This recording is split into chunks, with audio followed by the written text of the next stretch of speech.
السلام عليكم شيخ حاسكيga ma u laafi karaa farjigeeda waxaad moodaa baryahan markii bulshadii muslimiinta ahayd deegaanadii ay ku sugnaayeen iyo dhulkii islaamka ay ka tageen baa waxaa loo galay bulshooyin kale oo aynu ku kala duwannahay dhaqanka iyo akhlaaqda iyo diinta intaba aynu ku kala duwannahay marka bulshooyinkaasi waxyaabihii ay sameynayeen baa in badan oo haddii ilaahay ku runaya da'yartiya ama dadka waaweyn qaybo ka mida oo laga yaabo inay ilbaxnimo iyo reer magaalnimo u arkaan waxaa saameyn noloshooda ku yeelatay waxyaabihii bulshooyinka kale ay sameynayeen saa'ilku wuxuu leeyahay haweenaydayda xubinkeeda taranka ma u leefi karaa su-aashaas waxaan uga jawaabaynaa laba shayba waa uga jawaabaynaa laba dhinac waan uga jawaabaynaa dhinac waan ka fiirinaynaa waxa weeye haddii ruuxu su-aasha uuna weydiiyey xaqdoon uu yahay xukunka sharciga in laga qanciyo way mudan tahay haddiise ay iska tahay waxyaabaha mowduucu saaca oo iska socda waxa fiicnaan lahayd su-aalahaasoo kale inuu ruuxu uu ka xishoodo alxayaau shucbatun min aliimaan buu nebigu leeyahay salawaatu ullahi wasalaamu caleyh الإيمان والحياء والإيمان غرنا جميعا فإذا رفع أحدهما رفع الآخر أنه بلشوينك كلا وحين ولارنها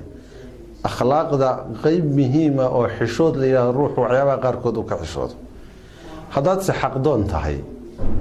مولي في كرام مايا ومولي في كرتين هذا باهي وقفت ميل أدلف ميل بدل وشيرك هذا كمل وحلال كو أباشره كل هذا الليف عاد باشال واركيسو jirkeeda inta ku banaan leef dhaga kale maxaan ku diidnay in loo leefo laga yaabaa inaad tiraha baashaal dadka qaarkood ay u arkaan waxaan ku diidnay afka iyo carabka iyo labada bishmood